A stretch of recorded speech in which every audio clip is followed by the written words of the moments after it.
et notamment aux insatisfactions, frustrations et très souvent à la rupture. 80% des accompagnements sont sur la rupture.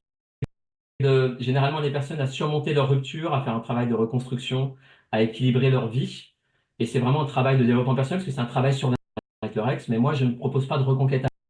Donc, moi, j'accompagne la personne sur son développement, sur traverser cette phase difficile, mais c'est surtout de croire en elle, de travailler sur l'estime de soi, sur la confiance en soi, et d'aller se créer une vie dans laquelle elle va être plus épanouie.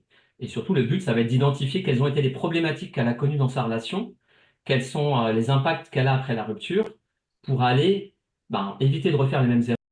On s'est mise de côté pour l'autre, et du coup, lorsqu'on va se retrouver seul, l'impact va être beaucoup plus difficile. Parce que parfois, des personnes se retrouvent seules, vides, parce qu'elles n'ont jamais fait ce travail d'épanouissement personnel, elles n'ont jamais pensé à elles, elles se sont toujours mises au service d'eux, au service de leur famille, au service de leurs enfants, de leur mari, par exemple.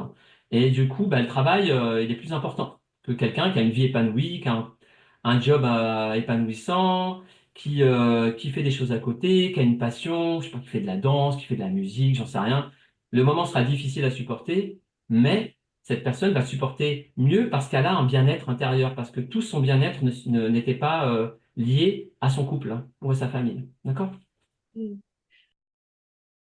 Il y a pas d'âge et il faut montrer ces exemples de personnes parce que une rupture, c'est difficile à n'importe quel âge, en fait.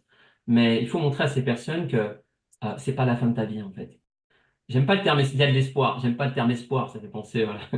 Mais il y a encore de la vie dans ta vie, en fait. Ça dépend de ce que tu vas